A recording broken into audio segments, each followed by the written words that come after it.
नमस्कार साथियों, स्वागत है आपका हमारे यूट्यूब चैनल पर। मेरा नाम है नवीन तिवारी और जैसा कि आप लोग जानते ही हैं कि हम लोग एनसीईआरटी की सीरीज चला रहे हैं।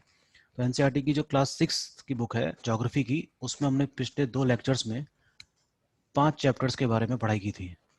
तो देख लेते हैं, थोड़ा सा छोटा सा रिकैप कर लेते हैं कि what we had done in past 2 lectures.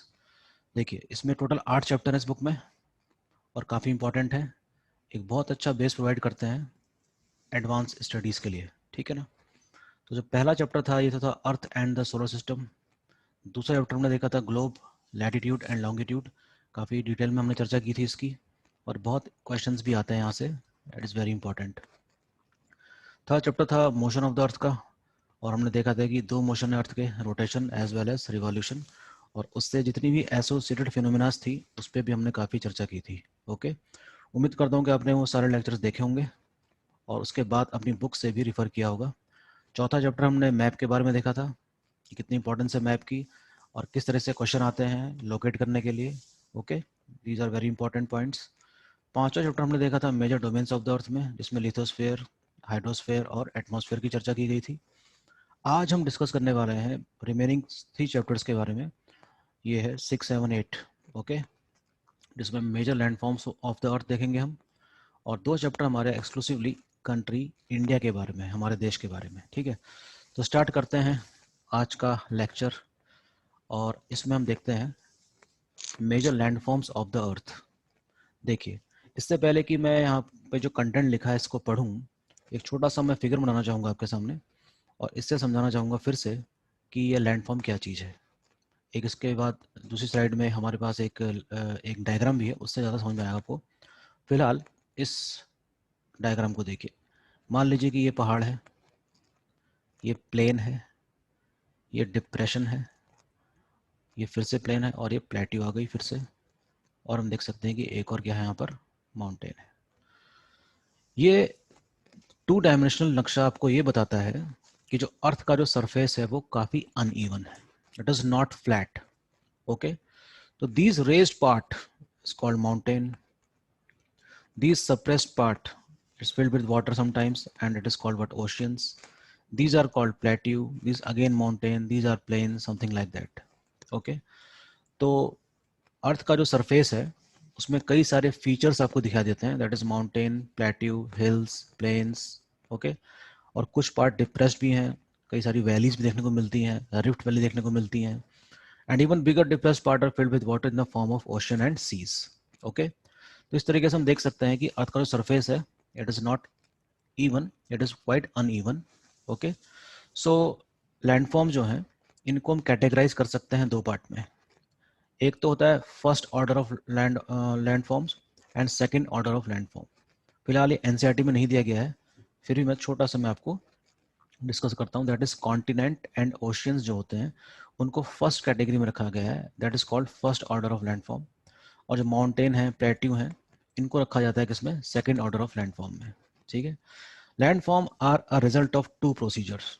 ये बनती कैसे हैं, देखिए अर्थ का जो सरफेस है जो हमको दिखाई पड़ता है वो इतना जो शांत दिखाई पड़ता है वो इतना शांत नहीं है, वो 2 प्रकार की फोर्सेस का परिणाम है। One force is coming from the interior part of the earth and that is called endogenetic force. One force is coming from the atmosphere of the earth, that is called exogenetic force. Book में mention किया गया है internal process और external process, तो मैंने अलग से इसमें लिखा है क्या, endogenetic forces and exogenetic forces. ठीक है, हायर बुक्स में आपको कुछ इस प्रकार से ही पढ़ना होगा। ओके, फिर भी काफ़ी इंपॉर्टेंट इन्फॉर्मेशन इस बुक में दी गई है। चैप्टर नंबर 6, 7 में जो कंटेंट दिया है एनसीईआरटी की बुक में 6 क्लास की, वो बहुत ही अच्छा है, तो डायरेक्टली मैंने उसी को उठा रखा है। ठीक है, उसी को मैं एलेबरेट करूंगा आपके सामने। ये देखिए, ये तो है आपका एक डायग्राम जिसमें आपको कई सारे फीचर्स दिखाई दे रहे होंगे। देखिए, ये देखिए एक लैंडफॉर्म है जहाँ पर एक वेलकनो दिखाया गया है यहाँ पर। ठीक है, यहाँ पर पीछे आपको माउंटेन्स दिखाए गए हैं। ठीक, ये लेक हो गई, ये यहाँ पर प्लेट्यू बताया गया है, यहाँ पर एक हार्बर बताया गया है जो चारों तरफ से लैंड से घिरा हुआ है और छोटी सी जगह है जहाँ से ये पानी बाहर और अंदर जा सकता है। ठीक है, इस तरीके से रिवर भी दिखाई गई है, डेल्टा प्लेन भी क्रिएट हो रहा है रिवर की वजह से। तो दीज फीचर्स, ओके, ग्लेशियर भी है, माउंटेन भी है, प्लेन्स भी है, प्लेट्यू भी है, बीचेस भी हैं, डेजर्ट भी है। So many features are there on the surface of the earth and it is a resultant of these 2 forces, that is exogenetic and endogenetic forces. Very very important, बहुत question बनते हैं यहाँ से, हर साल आते हैं। पिछले पेपर आप देखेंगे तो आपको अंदाजा आ जाएगा कि कितनी इंपॉर्टेंट चीज़ है। ओके, तो ये रहा फीचर, और आपको ये डायग्राम देख के आपको समझ में आ जाएगा कि हम कहना क्या चाह रहे हैं। Fine. Internal process leads to the upliftment and sinking of the earth surface at several places through various forces. जो आंतरिक जो संरचना है पृथ्वी की, उसके अंदर कई प्रकार की हलचल होती है, जिसमें देखिए एक तो है आपका वॉल्केनिक एक्शन, जिसमें पिघला हुआ मैग्मा बाहर आता है अर्थ के इंटीरियर पार्ट से और अर्थ के सरफेस पे चारों तरफ छा जाता है, और इस प्रकार से एक नई प्रकार की लैंडफॉर्म का निर्माण होता है। उसको हम प्लेट्यू भी कह सकते हैं। जैसे कि इंडिया का जो डेक्कन प्लेट्यू वाला पार्ट है, उस वो लावा शील्ड है, और वो वॉल्केनिक एक्शन का ही परिणाम है। एक फोर्स होता है अर्थ मूवमेंट, जिसमें जो रॉक्स हैं वो मुड़ जाती हैं। अगर वो मुड़ जाती हैं तब तो उसको फोल्ड ऑफ द रॉक कहते हैं। कभी कभी फोर्स इतना ज़्यादा होता है कि वो चट्टानें टूट भी सकती हैं, that is called fault. Okay, तो that can be categorise among, ये किस में रखा जाएगा आपका, अर्थ मूवमेंट में। इसी प्रकार से जो अर्थ का क्रस्ट है वो कई प्रकार की प्लेटों से बना हुआ है, और प्लेट का मूवमेंट भी रिस्पॉन्सिबल है अर्थ के सरफेस को बनाने और बिगाड़ने में। जैसे कि अगर टू प्लेट आपस में टकराती हैं, if two plates converse towards each other, और होता क्या उसमें कि चीज़ें ऊपर उठ सकती हैं, तो this formation is called what, leading to the formation of what, fold mountain. तो हिमालयास हो गए, एंडीज हो गया, रॉकी माउंटेन हो गया, are the resultant of what, the collision of these two plates. Okay, दूसरी बात करते हैं एक्सटर्नल प्रोसेस की। इसमें काफ़ी इंपॉर्टेंट चीज़ें लिखी हैं, देखिए हमने। External process is the continuous wearing down and rebuilding of the surface of the earth, this is called exogenetic force. जब मैं एक्सोजेनेटिक फोर्स की बात करता हूँ, I am talking about what, atmosphere. Atmosphere में चीज़ें दिखाई तो कम बहुत पड़ती हैं, लेकिन उसका इम्पैक्ट बहुत ज़्यादा है। जैसे कि हम टेम्परेचर को देख नहीं सकते, बट उसका उसका इम्पैक्ट कुछ इस प्रकार से है कि अगर कोई रॉक एक्सपोज है दिन के समय में और उसमें लगातार धूप पड़ रही है, so during day time the temperature of the rock also increased, तो उसका वॉल्यूम भी क्या हो जाएगा, इंक्रीज हो जाएगा। So white during the night period उसका टेम्परेचर हो जाएगा कम, और उसका वॉल्यूम भी क्या हो जाएगा, थोड़ा सिकुड़ने लग जाएगी रॉक। तो this expansion and shrinking of the rock may lead to the disintegration of the rock.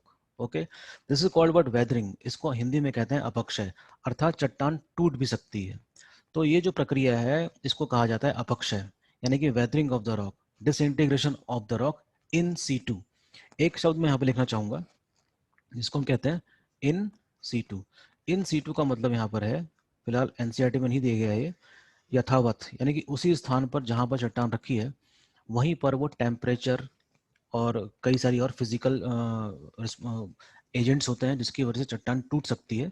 तो उस चीज़ को हम क्या कहते हैं, weathering of the rock in situ, यानी कि वहीं पर इन सीटू, यथावत। तो इस वेदरिंग में कई सारे एजेंट रिस्पॉन्सिबल हैं, जैसे कि टेम्परेचर मैंने बताया आपको अभी, और मॉइस्चर भी है और प्रेशर भी होता है। तो various other agents like reverse, glacier, wind are also responsible for the creation of various kind of landform. Brief में मैंने आपके लिए यहाँ पर कुछ चीज़ें लिखी हैं, जैसे कि रिवर फ्रॉम वेरियस लैंडफॉर्म्स, नदी जब अपने आरंभ से बहती है और जब तक वहाँ पे नहीं मिल जाती सागर तक, तो अपने मार्ग में कई प्रकार के लैंडफॉर्म्स का निर्माण करती है। ठीक है, various kind of landforms are formed due to the movement of the, due to the flow of the river. Okay, तो रिवर के फ्लो की वजह से भी कई सारे लैंडफॉर्म्स बनते हैं, जैसे कि वी शेप वैली है, कैनियंस हैं, आई शेप वैली है, flood plain, delta, peneplains, oxbow lake are the resultant of the rivers. इसी प्रकार से glacier is also responsible for the formation of various kind of landform, that is U shape valley, hanging valley, moraines, eskers, fjords, all these are the resultant of glacial action. So both river and glacier are responsible for the erosion and deposition work. ठीक है, river deposit भी करती है और इरोड भी करती है। तो अगर एग्जाम में क्वेश्चन ये आता है, we shape valley is an example of a river, लेकिन वो किस प्रकार का है, इट इज इरोजनल वर्क और डिपोजिशनल, तो आपका आंसर होगा क्या, it is an erosion work. तो वी शेप वैली जो बनती है नदी के द्वारा, वो बनती है किस वजह से, इरोजन के द्वारा, इरोजन की वजह से। और अगर फ्लड प्लेन बनता है तो इसको हम क्या कहेंगे, depositional work of the river. In the same manner delta is also the depositional work of river, कि नदी जब समुद्र के पास पहुंचती है तो कई सारी धाराओं में बढ़ जाती है, और इसी फॉर्मेशन को हम क्या कहते हैं, डेल्टा कहते हैं. सो रिवर में splits into various distributaries, and this distributary is called what, delta. ठीक है. तो ये डिटेल में स्टडी करनी पड़ेगी इसकी कि हाउ डेल्टा इज फॉर्म, कितने प्रकार के डेल्टा होते हैं. So many things are there. इसी में एक कॉन्सेप्ट और आता है जिसको हम कहते हैं साइकिल ऑफ इरोजन. वो भी आपको हायर बुक्स में देखने को मिलेगा. इस बुक में फिलहाल ये मेंशन नहीं है, तो मैं अभी इसका जिक्र नहीं करता हूँ. इसी प्रकार wind also plays a very important role in both deposition and erosional work. तो मशरूम रॉक डेजर्ट रीजन में देख सकते हैं. Inselberg are the important formation which cause due to winds. ठीक है. तो ये जो पैराग्राफ है ना, रिवर से बनने वाले लैंडफॉर्म्स, ग्लेशियर से बनने वाले लैंडफॉर्म, बहुत इंपॉर्टेंट है. बहुत क्वेश्चन एग्जाम में आते हैं यहाँ से. एक चीज़ और मैं लिखना भूल गया था यहाँ पे, और वो ये कि जो सी वेव्स होती हैं, सी वेव्स, ठीक है, तो कोस्टल प्लेन में लगातार टकराती हैं. ये भी कई प्रकार के क्या बनाती हैं, लैंडफॉर्म. जैसे कि मैं यहाँ पे लिख देता हूँ. एक तो होता है क्लिफ, क्लिफ हो गया, आर्क हो गया, ठीक है ना, और बीचेस हो गए. ठीक है. इसी प्रकार से स्टैक हो गया. These are various outcome of the sea waves. तो ये भी एक प्रकार का क्या है, एक्सोजेनेटिक फोर्स का ही उदाहरण है. Very important. पिछले सालों में कई सारे क्वेश्चन यहाँ से आए हैं, आप देख सकते हैं. नाउ एक चीज होती है माउंटेन, प्लेट्यू, प्लेन्स. तो mountain is an outcome of a what, it is an outcome of endogenetic force. यानी कि जब दो प्लेट आपस में टकराती हैं तो यंग फोल्ड प्रकार का माउंटेन बनता है. जैसे कि हिमालयाज हो गया, एंडीज हो गया, रॉकीज हो गया, एल्प्स हो गया, एटलस माउंटेन हो गया. All these are mountains are form due to the collision of the two plates. Okay. तो माउंटेन को हम कैटेगराइज कर सकते हैं. फोल्ड माउंटेन भी होता है, फॉल्ट माउंटेन भी होता है. ठीक है ना. एक होता है होस्ट. अभी आने वाले स्लाइड्स में आपको समझाता हूँ. तो देखिए मैंने डायरेक्टली यहाँ से एनसीईआरटी से उठा लिया है इस पैराग्राफ को, क्योंकि इसमें एनसीईआरटी की इन्फॉर्मेशन काफ़ी अच्छी लगी मेरे को, इसलिए मैंने डायरेक्टली इसी को उठा लिया है. तो what is mountain? Mountain is a natural elevation of the surface. एक उभरी हुई अवस्था जो कोनिकल फॉर्म में होती है, जिसकी जो शिखर होता है काफ़ी क्या होता है, कोनिकल फॉर्म में होता है. उसको मान सकते हैं क्या, माउंटेन मान सकते हैं. जैसे कि यहाँ पर आपको फिगर दिख रहा है. ठीक है. माउंटेन में have a small summit. Small summit का मतलब होता है कि उसकी ऊंचाई थोड़ी कम भी हो सकती है, और उसका जो आधार है वो काफ़ी चौड़ा हो सकता है. It is considerably higher than the surrounding areas. जाहिर सी बात है. Some mountains are even higher than the clouds. As you go higher the climate becomes colder. ठीक है. जाहिर सी बात है कि जैसे कि माउंट एवरेस्ट की अगर हम बात करें, तो माउंट एवरेस्ट की जो हाइट है वो 8848 है. और कभी कभी क्या होता है कि कभी आप पहाड़ की ऊंचाई पर जाकर बादलों को देख सकते हैं कि आपके नीचे बिल्कुल एक कालीन जैसी बिछी होती है बादलों की. तो वो इसी बारे में जिक्र कर रहे हैं. In some mountains there are permanently frozen mountain. जैसे कि हिमालयस की बात कर लेते हैं. हिमालयस की समिट्स की जो, अगर इस वाले क्षेत्र की हम बात करें, तो these are covered with snow throughout the year. और यहाँ पर कई सारे क्या मिलते हैं, glaciers. And glaciers are the source of various kind of river. और आज आईएएस के मेंस में क्वेश्चन भी आया है ग्लेशियर्स के बारे में, और उसका आप देखिएगा, आप उसको समझ में आएगा कि आप कितना इंपॉर्टेंट है glacier. Okay. There are some mountain you cannot see as they are under the sea. Wow. ठीक है. Some mountains are formed under the sea also. ऐसा माना जाता है कि कुछ माउंटेन ऐसे हैं पैसिफिक ओशंस के नीचे जिसकी ऊंचाई माउंट एवरेस्ट से भी अधिक है. But since it is below sea level, तो इसलिए हम इसको माउंट एवरेस्ट को ही क्या मानेंगे, highest point of the earth. Okay. तो ये रहा माउंटेन. माउंटेन क्या चीज है? Mountain may be arrange in a line known as ranges. अभी जैसा कि मैंने आपसे जिक्र किया कि माउंटेन की क्या हो सकती है, एक श्रृंखला हो सकती है, जिसको हम क्या कहते हैं, रेंज कहते हैं.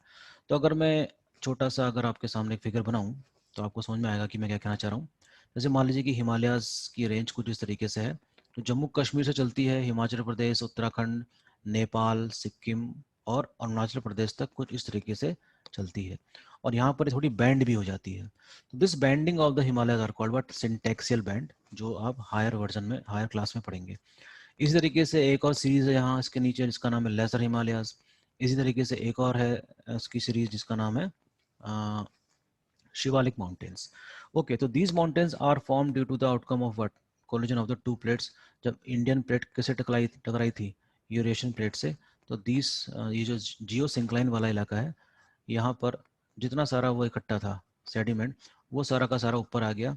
And hence these Himalayas are formed. Okay, तो इस प्रकार की जो रेंज होती है जिसमें लगातार एक सीरीज होती है 2500 5000 किलोमीटर लंबे माउंटेन रेंजेस होती हैं, जिसमें हिमालयाज इसका एक एग्जाम्पल है। इसके अलावा कई सारे और एग्जाम्पल दिए हैं, आप मैप में देख सकते हैं। हिमालयाज हो गया, एल्प्स हो गया, एंडीज हो गया, ये सब एशिया, यूरोप और साउथ अमेरिका में है। एटलस माउंटेन भी नॉर्थ नॉर्थ अफ्रीका वाले पार्ट में है, वो भी इसी प्रकार का माउंटेन का उदाहरण है। ठीक है, तो on the basis of its formation mountain को कई पार्ट्स में बांटा जा सकता है। तो अभी जिसका हमने जिक्र किया वो होता है फोल्ड माउंटेन। ठीक, एक माउंटेन होता है ब्लॉक माउंटेन और एक होता है volcanic mountain. Himalayas mountains and Alps mountain are suppose to be what, fold mountain. लेकिन जो अरावली श्रेणी है, अरावली श्रेणी बहुत पुरानी है, लेकिन वो भी एक फोल्ड माउंटेन का ही एग्जाम्पल है, जिसको हम क्या कहेंगे, ओल्ड फोल्ड माउंटेन। लेकिन इतने लंबे समय के बाद इरोजन वर्क की वजह से उसकी हाइट लगातार क्या हो गई है, कम हो गई है। But still it is the oldest fold mountain system in the world and represent what, it represent the oldest rock system also. तो याद रखना कि सबसे पुरानी चट्टानें कहाँ पाई जाती हैं, इंडिया के अरावली रेंज में। ओके, कुछ फैक्ट एनसीईआरटी बुक में काफ़ी अच्छे दिए होते हैं, वो देखिए। माउना किया जो हवाई आइलैंड के पास है, जो पैसिफिक ओशन में है, is a under sea mountain.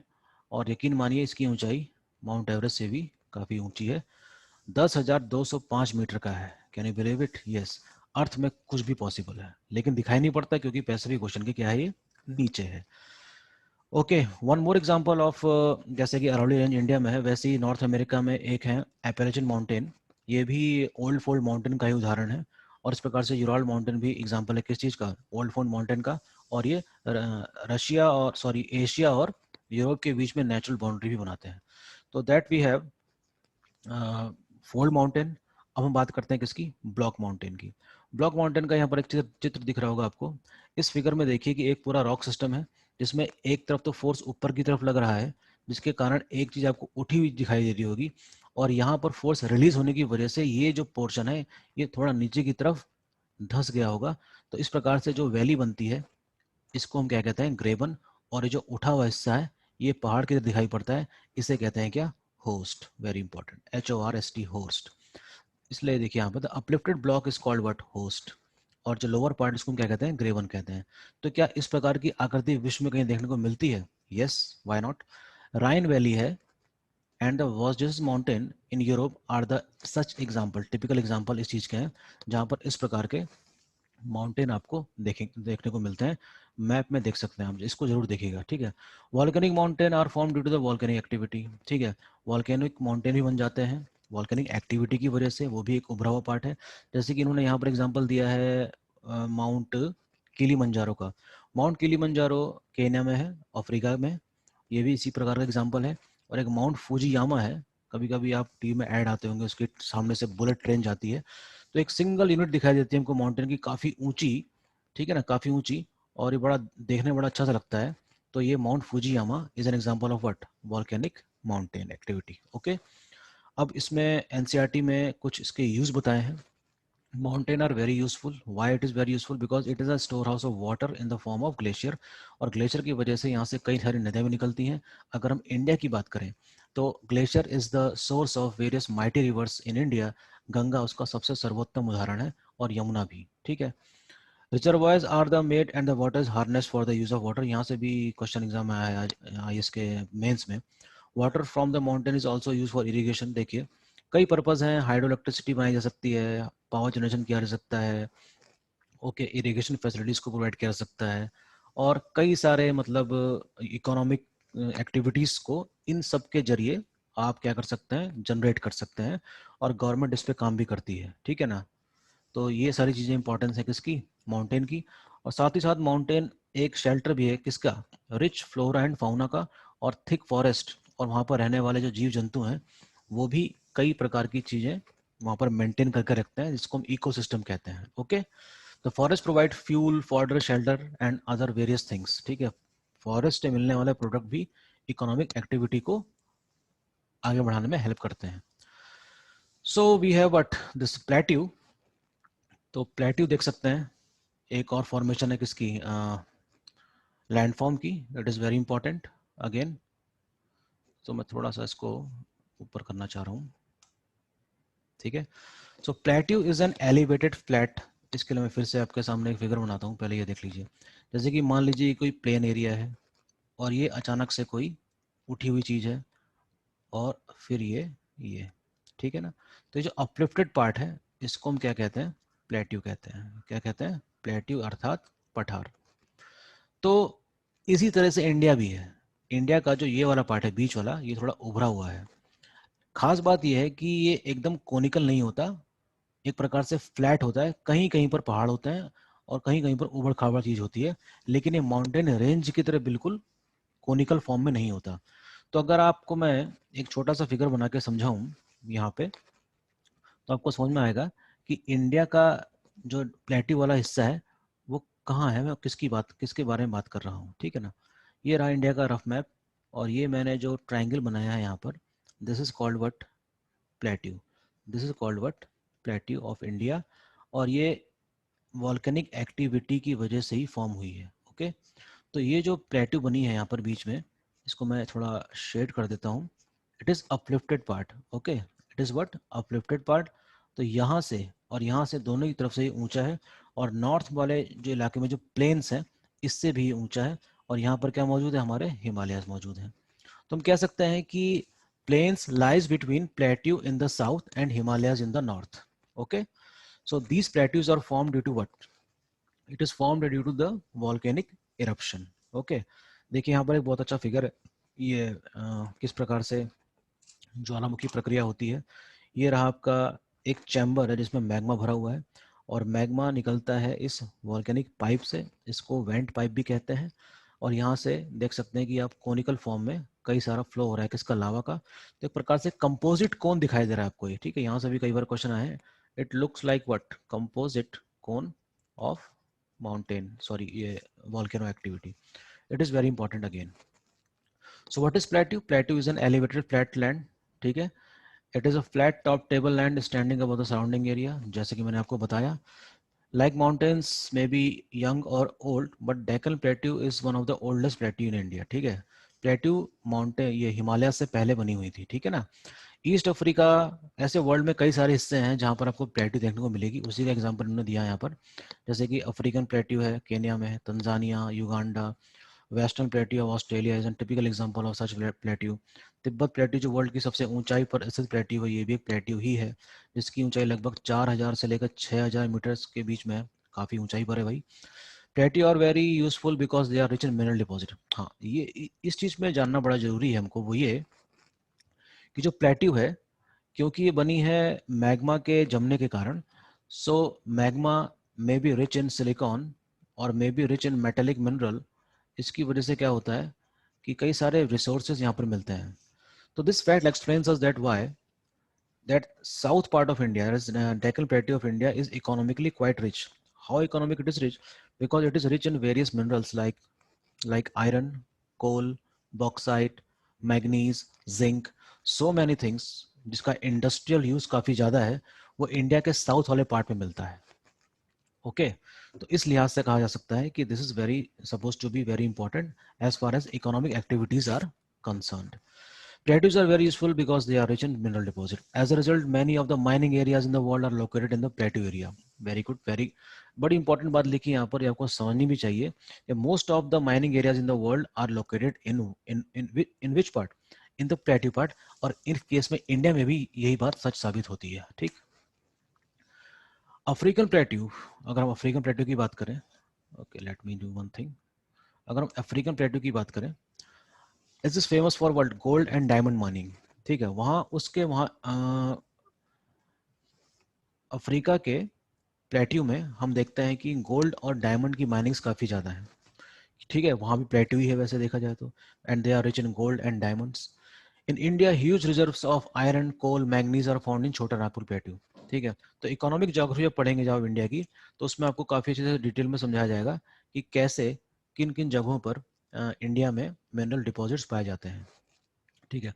In India the Hundru falls, अच्छा ये क्या बताने की कोशिश कर रहे हैं एनसीईआरटी वाले, प्लेट्यू में there may be several waterfalls as the river falls from the great height in India. मैं अभी आपको एक चित्र बना के समझाता हूँ। हुंड्रू फॉल्स इन द छोटा Nagpur plateau, on the river Subarnekha, Jog Fall in the Karnataka are the typical example of such waterfalls. देखिए, मैं आपको एग्जांपल देता हूँ नर्मदा का। नर्मदा रिवर निकलती है अमरकंटक प्लेट्यू से और बहती है सीधे, लेकिन उसका जो मार्ग है बहने वाला बिल्कुल सीधा नहीं है। वो रास्ते में कई सारे वाटरफॉल बनाते हुए आगे बढ़ती है। It flow like this. ठीक है, तो ये सुविधा कौन दे रहा है उसको? उसका रग्ड प्लेट्यू, रिफ्ट वैली इसको दे रही है। तो यहाँ से गिरेगी तो फॉल बनाएगी, यहाँ से गिरेगी तो फॉल बनाएगी, यहाँ से गिरेगी तो क्या बनाएगी? फॉल। तो सम वाटरफॉल आर वेरी मैजेस्टिक, जहाँ पर पर्यटकों की भीड़ लगी रहती है। उन्हीं में से एक वाटरफॉल है जिसका नाम है धुआंधार वाटरफॉल, जो कि जबलपुर के पास मध्य प्रदेश में है। ऐसे ही कुछ वाटरफॉल काफी ऊंचे हैं, जैसे कि जॉग फॉल। ठीक है, इज अ वेरी मैजेस्टिक और काफी ऊंचाई से गिरने वाला फॉल है। ठीक है ना। दूसरी बात यह है, प्लेट्यूज काफ़ी रिच होते हैं सॉइल में भी, और ब्लैक सॉइल काफ़ी इंपॉर्टेंट पोर्शन प्रपोर्शन में पाई जाती है प्लेट्यू वाले पार्ट में, और काफ़ी फर्टाइल भी होती है। और जो ब्लैक सॉइल है it is majorly suitable for what cotton cultivation, इसलिए इसको कॉटन सॉइल भी कह दिया जाता है। Okay, it is very important that why Maharashtra Gujarat are the leading producer of cotton in India. Okay, many plateaus have scenic post.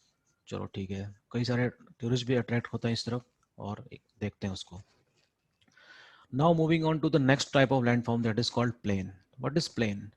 Plane एक समझ लीजिए कि आकृति विहीन एक लैंडफॉर्म है, एक जिसमें कोई आकृति नहीं होती, बिल्कुल फ्लैट टेरेन होता है, जिसमें क्या नाम है, पेड़ उगे रहते हैं, घास उगी रहती है, नदी बहती हुई दिखाई देती है। ठीक है, तो यही क्या है? प्लेन है। और प्लेन को बनाने का काम किसने किया है? Most of reverse.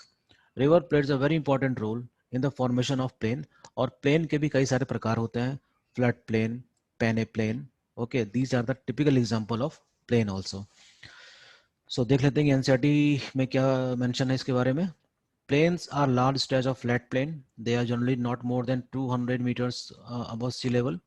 Some plains are extremely level, यानी कि बिल्कुल समुद्र और उसके बराबर के ही रहते हैं वो। अदर्स में भी स्लाइटली रोलिंग, रोलिंग मतलब जिसमें हल्की सी ढलान हो, बिल्कुल मंद।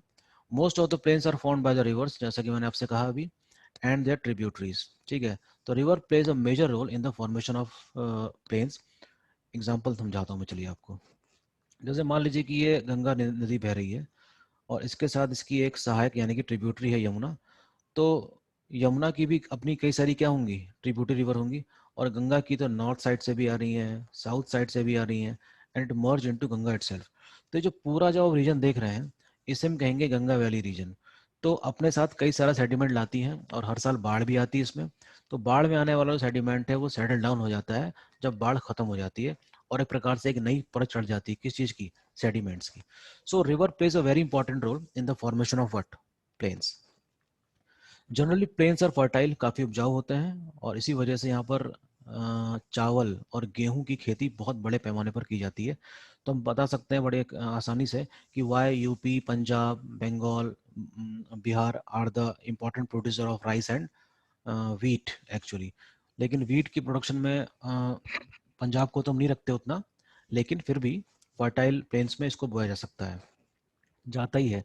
Construction of transport is very is in the plain area. These plains are very thickly populated region in the world. जैसे कि नॉर्थ इंडिया का जो प्लेन है यूपी का, is suppose to be the highly populated. China में भी जो यांगशी Kiang वाला इलाका है वो भी काफ़ी पॉपुलेटेड है। आसाम वाला जो ब्रह्मपुत्र रीजन है वो भी काफ़ी पॉपुलेटेड है। पॉपुलेशन होने की वजह क्या है यहाँ पर? इसलिए वजह है क्योंकि सूटेबल चीज़ें मिल जाती हैं यहाँ पर, और आसानी से फर्टिलिटी की वजह से जो अनाज है हमारा वो आसानी से उग सकता है। इसलिए लोगों ने यहीं पर आकर बसना शुरू कर दिया होगा, और इसी वजह से ये जगह पॉपुलेटेड होती चली गई। Plains are most useful areas for the human habitation, जैसे कि मैंने आपसे कहा। ओके, और प्लेन जो है अधिक, जितनी भी मतलब जितनी ज़्यादा पॉपुलेशन है उसको सपोर्ट कर सकता है। Through what? Through the production of wheat and rice. Okay, and rice is the major staple crop of India, not wheat. ये भी याद रखने वाली बात है। लैंडफॉर्म एंड द पीपल, ये भी मैंने पिक कर लिया था उसमें से, एनसीईआरटी की बुक में से। That human have been living on different kind of landforms. जाहिर सी बात है कि आज ह्यूमन लगभग सभी जगह रह रहे हैं। प्लेन्स में भी रह रहे हैं, पहाड़ में भी रह रहे हैं। हाँ, थोड़ी लाइफ जरूर टफ है पहाड़ में, लेकिन वहाँ भी लोगों ने रहना शुरू कर दिया था काफ़ी पहले से। It is easy to grow crops, build a house or a road in a plain, but it is quite difficult in the hilly region.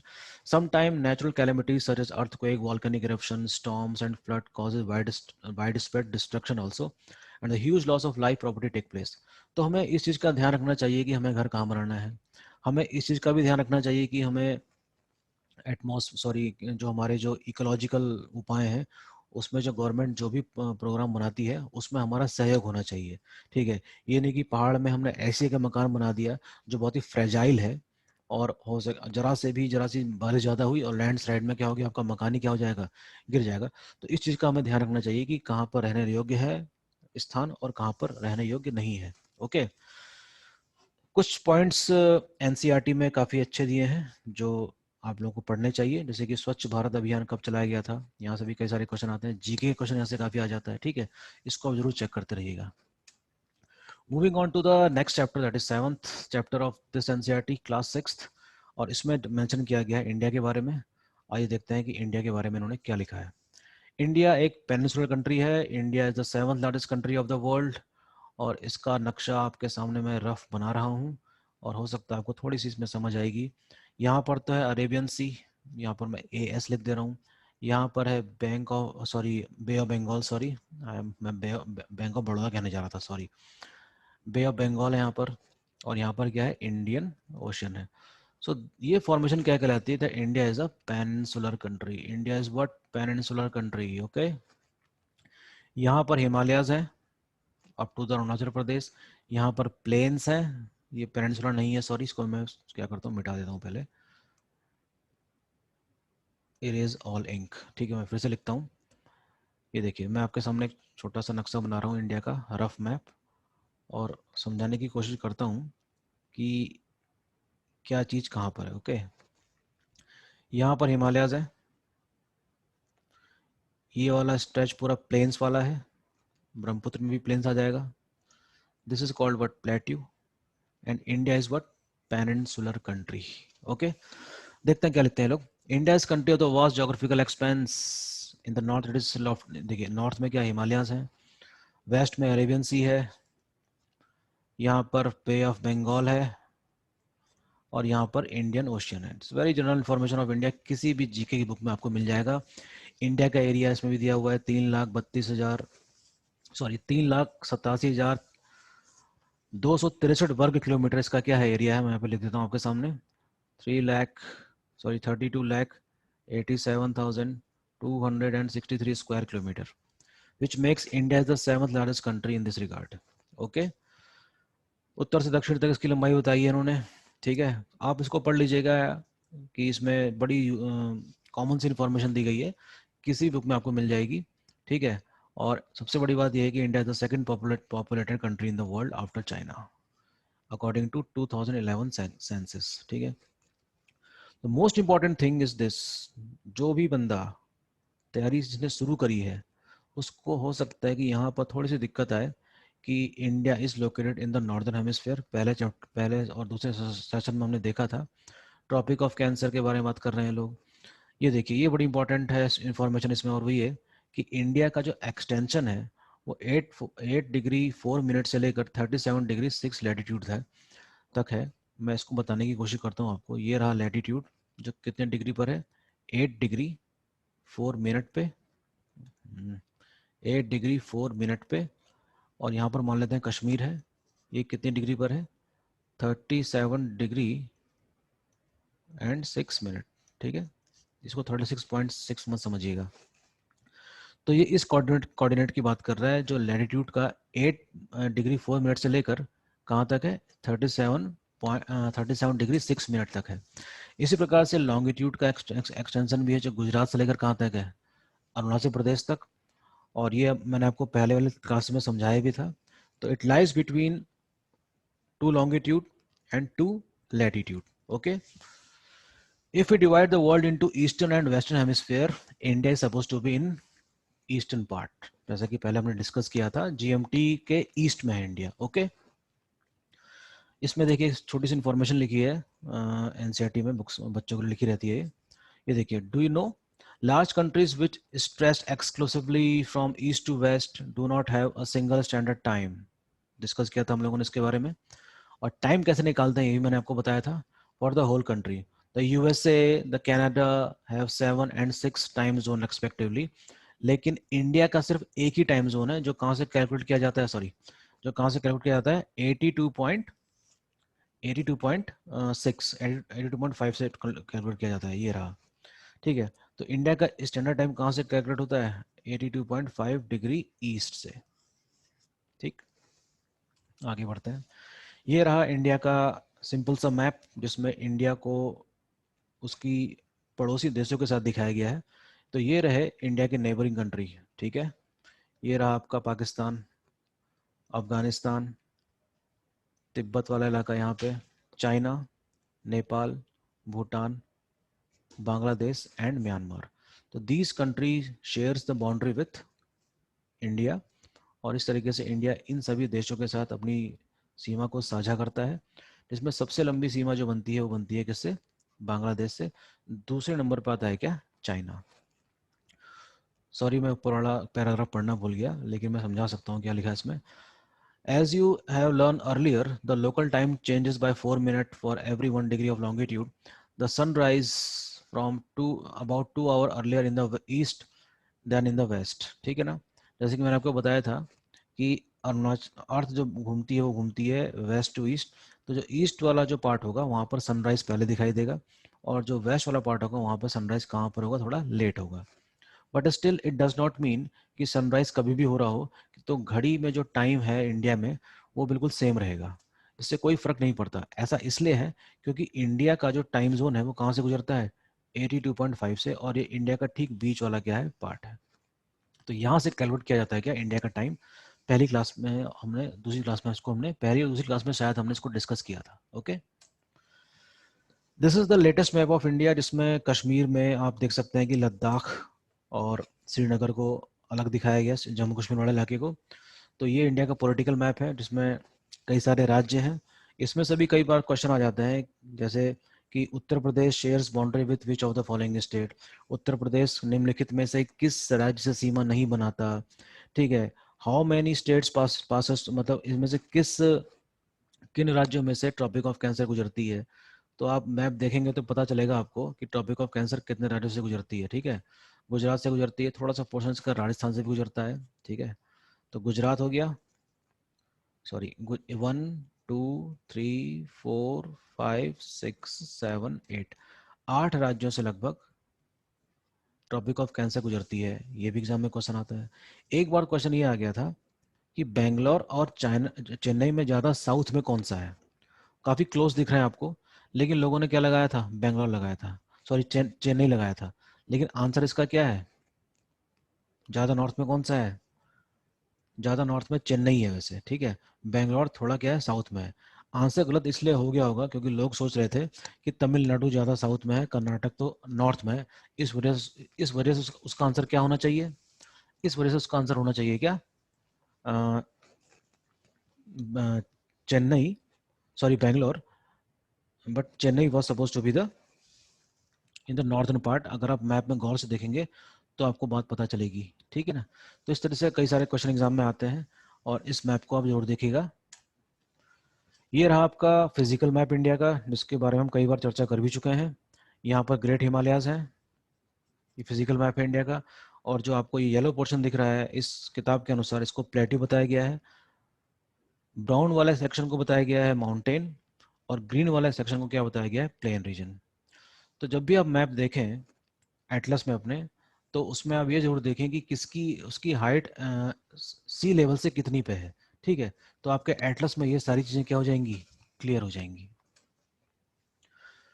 Physical division of India, जैसा कि अभी हमने किया, चर्चा करी। फिजिकली इंडिया के कई सारे यूनिट हैं, मैं फिर से बताता हूँ आपको। यहाँ पे इंडिया की कई सारी क्या है, फिजिकल यूनिट है, जिसमें नॉर्थ में क्या है, हिमालयाज है। ये वाला पार्ट हिमालय मान लीजिए, ये वाला पार्ट प्लेन मान लीजिए, ये वाला पार्ट क्या मान लीजिए, डेक्कन प्लेट्यू। तो अगर क्वेश्चन एग्जाम में आता है कि which is the largest geographical unit of India, तो आपका जवाब क्या होगा, प्लेट्यू। क्योंकि 50% जो एरिया इंडिया का है वो यहीं पर ही आ जाता है पूरा, ठीक है ना। आइए आपके सामने पढ़ता हूँ। The northern most great Himalayas और हिमाद्री, मिडिल हिमालयाज को हिमाचल भी कहते हैं, और साउथ में कौन सा पाया जाता है, शिवालिक। तो हिमालय की 3 रेंजेस हैं। सबसे नॉर्थ में कौन सी है, ग्रेट हिमालयाज। उसके साउथ में कौन सी है, लेसर हिमालयाज, उसको मिडिल हिमालयाज या हिमाचल भी कहते हैं। और उसके साउथ में कौन सी है, Shivalik. Great Himalaya, lesser Himalaya and Shivalik. Okay, आप इसको देखिएगा जरूर। North Indian plain lies to the south of the Himalaya, जैसे कि अभी मैंने आपको चर्चा की थी, और इसमें गंगा अपना काफ़ी इंपॉर्टेंट रोल प्ले करती है, ठीक है। इसी तरह देखते हैं कि इंडिया का जो डेजर्ट वाला पार्ट है वो राजस्थान में देखने को मिलेगा आपको, ठीक है। पेनिनसुलर प्लेट्यू ट्रायंगुलर शेप की है, ये सारा समझा रखा है इसमें, वो भी आप देख सकते हैं, ठीक है ना। और इस तरीके से आपको ये वाला मैप देखना चाहिए, जो समझाया गया है वो ये है। ओके, तो ये देखिए हिमालयाज यहाँ पर हो गया, इसके साउथ में लेसर हिमालय हो जाएगा, और साउथ में क्या जाएगा, शिवालिक। यहाँ से कई सारे क्वेश्चन आते हैं अरेंज करने के लिए नॉर्थ टू साउथ।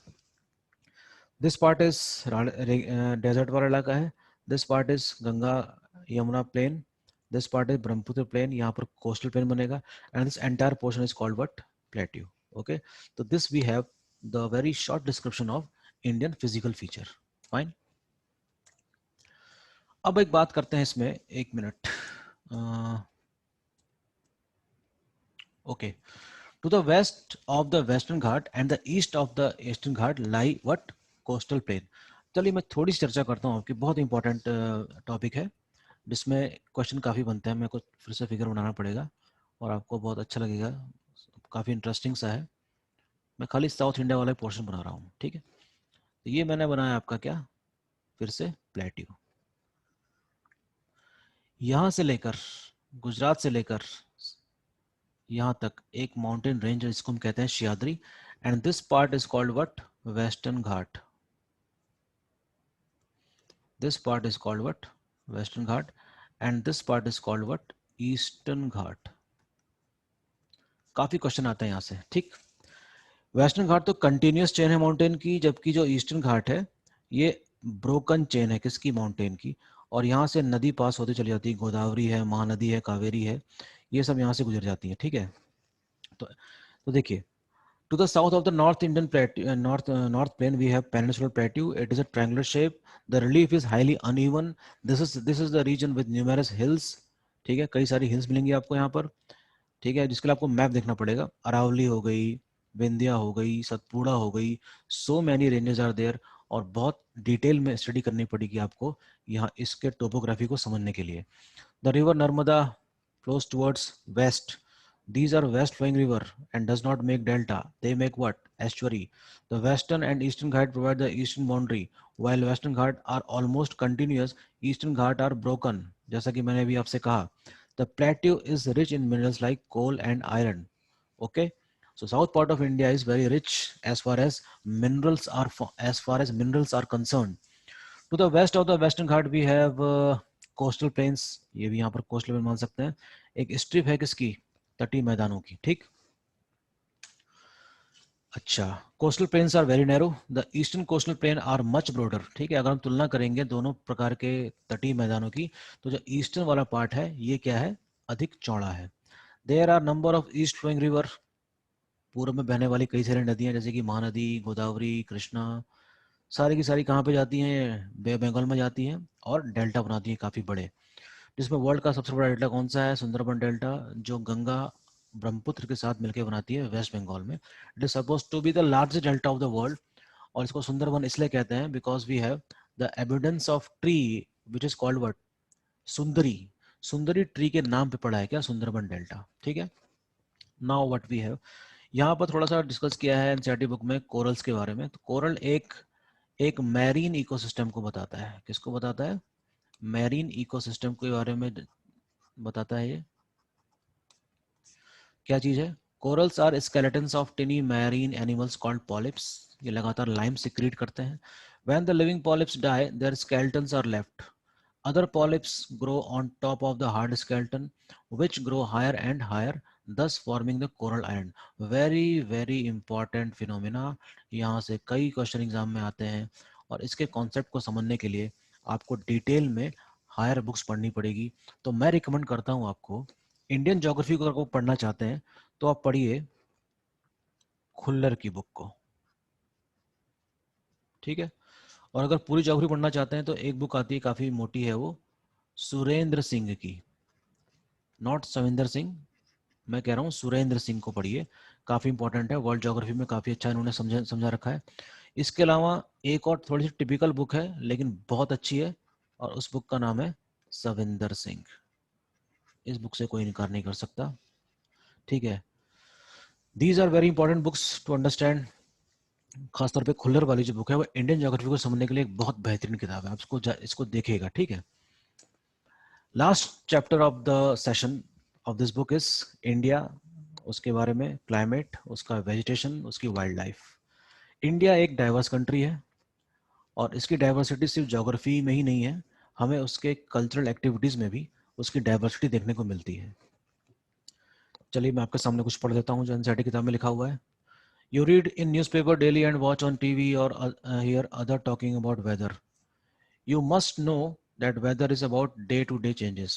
मौसम तो कभी भी बदल सकता है, अचानक बारिश अगर हो जाए तो हम कहते हैं मौसम अचानक बदल गया, अचानक बहुत ज़्यादा बारिश के बाद धूप आ जाए तो कहेंगे मौसम बदल गया। It includes change in temperature, rainfall and sunshine, ठीक है। For example as such at it may be hot और कोल्ड, सनी और क्लाउडी, ठीक है। तो ये तो बड़ी इंपॉर्टेंट सी बातें लिखी हुई हैं, लेकिन इसकी जो फिनोमिना है वो आपको समझनी पड़ेगी। तो इस हिसाब से हम देखते हैं कि इंडिया की जो क्लाइमेटिक कंडीशन है, वेदर, जो उसकी जो ऋतुएं हैं वो 4 प्रकार की होती हैं। कोल्ड सीजन स्टार्ट होता है विंटर से, जैसे कि आजकल नॉर्थ इंडिया में काफ़ी ठंड हो रही है। हॉट वेदर स्टार्ट होता है, हॉट सीजन स्टार्ट होता है समर्स जो कहते हैं मार्च से लेकर मई तक। मॉनसून स्टार्ट होता है जून के बीच में, और मॉनसून वापस लौटता है कब, अक्टूबर से नवंबर के बीच में, ठीक है ना। तो ये सब डिपेंड करता है किस चीज़ पे, it always depends upon the movement of the earth around the sun and due to which the angle is keep on changing, okay. तो जैसे अगर हम ये कहते हैं कि, जैसे मैंने एक फिगर बनाया यहाँ पे, ये रहा आपका इक्वेटर और ये रहा tropic of Cancer, and this we have tropic of Capricorn. तो this portion of the earth receives maximum amount of sun rays, और इंडिया नॉर्दर्न हेमिस्फीयर में ही है, और इसके बीच में से कौन सी रेखा गुजरती है, ट्रॉपिक ऑफ कैंसर। यही डिसाइड करती है ये लाइन कि कब ठंड पड़ेगी, कब गर्मी पड़ेगी, कब बरसात होगी, कब बरसात नहीं होगी, समथिंग लाइक दैट। सो हम बात करते हैं सीजन की, कोल्ड वेदर सीजन और winters. During the winter season the sun rays do not fall directly in the region, as a result जाड़ों में क्या मतलब इंडिया में क्या पड़ती है, ठंड पड़ती है। एक चीज मैं रिपीट करना चाहूंगा यहाँ पर, जैसे कि मान लीजिए कि ये दिल्ली है और दिल्ली में जून में सनराइज पड़ रही है ऐसे, इसी पॉइंट पर, ठीक है, इसी पॉइंट पर सनराइज पड़ रही है ऐसे, लेकिन दिसंबर में ये कैसे पड़ेगी, ऐसे पड़ेगी। इसका नतीजा ये होगा कि जो इस आसपास का जो एटमॉस्फेयर है वो उतना गर्म नहीं हो पाएगा, कब, दिसंबर या जनवरी के महीने में। लेकिन जून के महीने में लगातार सनलाइट डायरेक्ट पड़ने की वजह से हमारा एटमॉस्फेयर क्या हो जाता है, हीट अप हो जाता है, और उसी दिल्ली में खूब गर्मी पड़ती है मई जून में, और खूब ठंड पड़ती है कब, दिसंबर और जनवरी में। हॉट वेदर सीजन कब शुरू होता है, जब सनरेज नॉर्थ की तरफ शिफ्ट होती है इक्वेटर को क्रॉस करने के बाद, और ये शुरू कब होगा, ये शुरू होगा मार्च के बाद। जैसे कि अभी देखिए 1-1.5 महीने भी ठंड रहेगी, उसके बाद देखिए कितनी गर्मी शुरू हो जाती है नॉर्थ इंडिया में। तो नॉर्थ इंडिया में गर्मी बढ़ने की वजह से क्या होगा, गर्म हवा चलती है जिसको हम क्या कहते हैं, लू कहते हैं। ये जो ऊपर चीज दी है तो बच्चों के लिए दी गई है, छठी क्लास के बच्चों के लिए, ये इतनी इंपॉर्टेंट नहीं समझता हमें पढ़ना। आप सीधे आइए, साउथ वेस्ट मानसून में इसका बहुत इंपॉर्टेंट रोल है ज्योग्राफी को समझने में, इंडिया की ज्योग्राफी को समझने में साउथ वेस्ट मानसून का बहुत इंपॉर्टेंट रोल है, और इसका मैकेनिज्म काफ़ी इंपॉर्टेंट है। ये रही ट्रॉपिक ऑफ कैंसर, ये रही यहाँ पे सह्याद्री माउंटेन की बाउंड्री, और ये आया आपका साउथ वेस्ट मानसून। सबसे पहले यहाँ पर टकराएगा और बहुत बारिश करवाएगा, इसके और कई ब्रांचेस बनती हैं, और आगे हम देखते हैं कि बारिश कराते हुए ये ब्रांच आगे बढ़ती रहती है। सबसे ज़्यादा बारिश होती है सदर्न पार्ट में, क्योंकि यहाँ पर जो ऊंचाई है पहाड़ों की वो अपेक्षाकृत नॉर्थ वाले पार्ट से थोड़ी काफ़ी ज़्यादा है। It means what, when we goes from south towards north the rate of precipitation decreases. अगर यहाँ पर 300 सेंटीमीटर वर्षा हो रही है तो नॉर्थ की तरफ हम जाते जाएंगे तो वहाँ पर वर्षा की जो दर है वो क्या हो जाएगी, कम हो जाएगी। ठीक है, तो काफ़ी डिटेल सेशन चाहिए भारत के मानसून के मैकेनिज्म को समझने के लिए। फिलहाल इसमें इतना ही समझिए कि during the month of June July August India receive heavy rainfall which is called what, monsoon. और मानसून रेनफॉल का नाम नहीं है, monsoon is the name of a wind, okay, that carries what moisture, and when it strikes to the topographical features like mountain, it causes rainfall. So most of the rainfall all around the world is topographic in nature, orographic in nature sorry, जो कि mountain system की वजह से create होती है। अगर India में हिमालय नहीं होते तो हो सकता था कि मानसून फेल हो जाता। मानसून को समझने के लिए कई सारी थ्योरीज हैं, एक मैं लिखता हूँ आपके सामने। एक तो हो गया आपका डायनेमिक थ्योरी कह सकते हैं, या कह सकते हैं कि इसमें जो क्लासिकल थ्योरी है जो किस पे आधारित है, थर्मल पे। एक थ्योरी बताती है जेट स्ट्रीम थ्योरी, जिसका जिक्र यहाँ पर इस किताब में नहीं है। और एक है आपका क्या,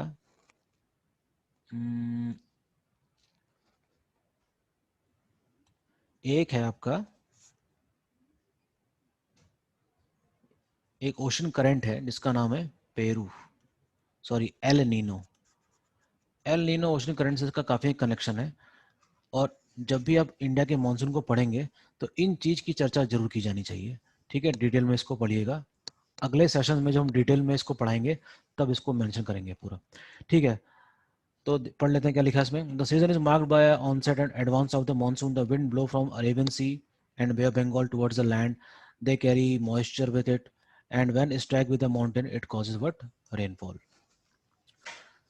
जून के बाद after June the sun shifted towards south and it may cross it crosses it reaches to the equator about in 23rd September.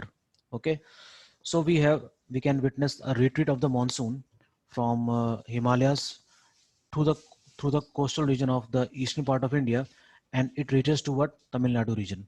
So this fact explains us that why the Tamil Nadu receive rainfall in the season of the December, while the Kerala, which is its neighboring state, receives rainfall in the month of June. ठीक है, तो हम समझ सकते हैं कि monsoon हमेशा नहीं रहता। जैसे जैसे टेम्परेचर कम होता है इंडियन लैंड मास का, वैसे वैसे प्रेशर भी क्या हो जाता है, हाई हो जाता है, और विंड उल्टा ब्लो करना शुरू हो जाती है फ्रॉम लैंड टू सी। और इसी प्रक्रिया को हम क्या कहते हैं, it is called what, retreat of the monsoon, यानी कि मानसून का प्रत्यावर्तन। Okay, very important. Now the climate of a place is affected by its location. अगर हम क्लाइमेट की बात करें तो किस जगह की जलवायु किस प्रकार की होगी, ये कई सारे फैक्टर पे डिपेंड करती है।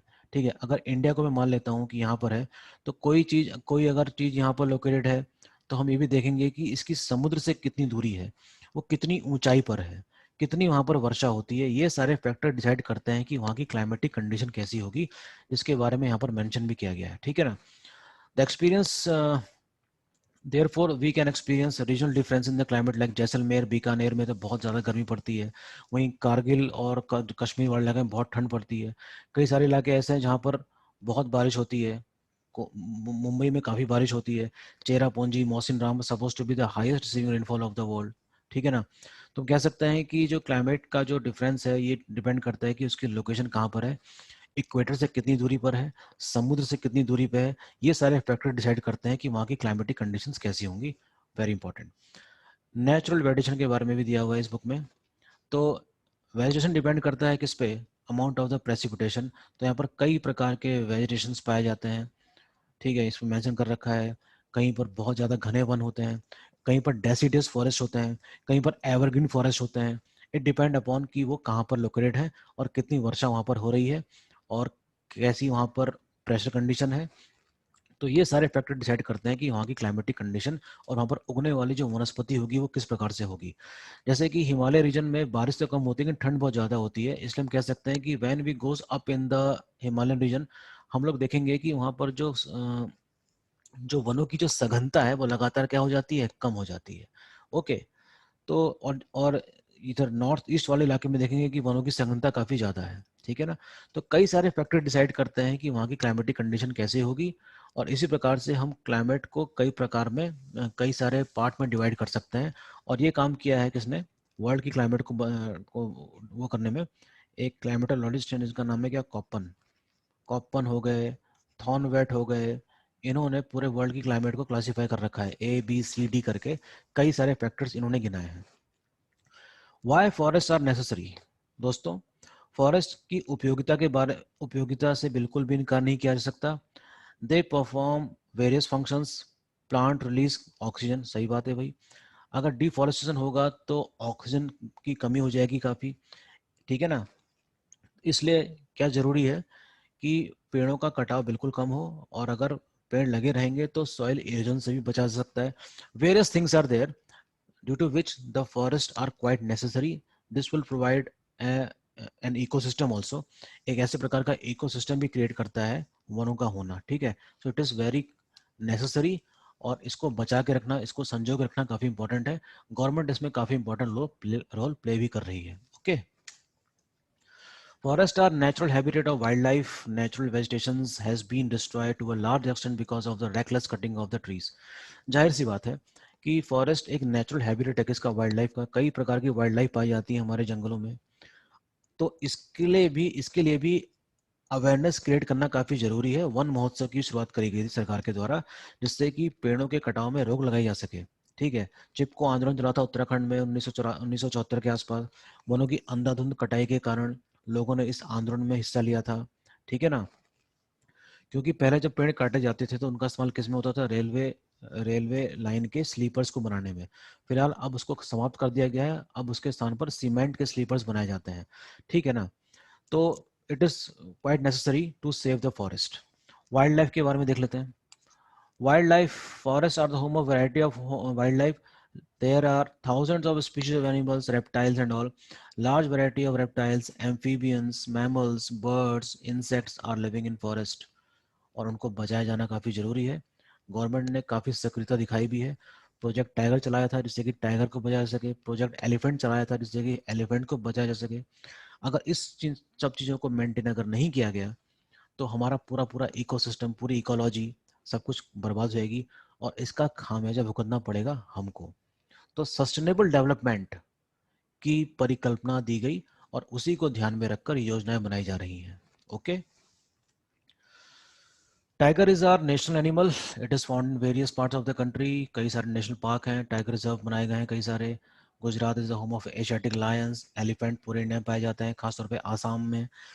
एलिफेंट केरला और कर्नाटक में बहुत पाए जाते हैं। रेगिस्तान में कैमल्स पाए जाते हैं, ठीक है। तो बहुत ही मामूली सी चीज़ें इसमें लिखी हैं, आप इसको पढ़ सकते हैं एक बार। लेकिन सिर्फ इतने से काम नहीं चलेगा, you people require detail study. लेकिन फिर भी बेस प्रोवाइड करने के लिए एनसीईआरटी की एक रीडिंग बहुत ज़रूरी है। इससे थोड़ा कॉन्फिडेंस भी बिल्ड होता है, और आपका पढ़ने में इंटरेस्ट भी क्रिएट होता है। ओके, तो मेरे ख्याल से आज के लेक्चर में हमने काफ़ी कुछ चीज़ें देखी, और काफ़ी कुछ चीज़ें और देखनी बाकी भी हैं। तो एनसीईआरटी की जो नेक्स्ट सीरीज जो मैं शुरू करूँगा क्लास 7th की, उसके बारे में आपको इन्फॉर्मेशन जल्दी ही दे दी जाएगी। ओके, तब तक आप इस सीरीज़ को एंजॉय करिए, कई बार देखिए, बुक्स को भी रिफ़र कीजिए, और भी कई सारे वीडियोस बने होंगे उनको भी देखिए, और कमेंट में ज़रूर लिखिए क्वेश्चन की अगली बार कोई अगर आपका कोई सवाल है जिसका मैं जवाब दे सकूं, प्लीज़ उसको मेंशन करिएगा। लाइक करिए, सब्सक्राइब करिए, और वीडियो को पूरा देखिए, और प्लीज़ इसको ट्रैक भी करिए कि हमने आपको जो चीज़ समझाई है वो कहाँ तक कारगर है, ठीक है। All the best, take care, नमस्कार।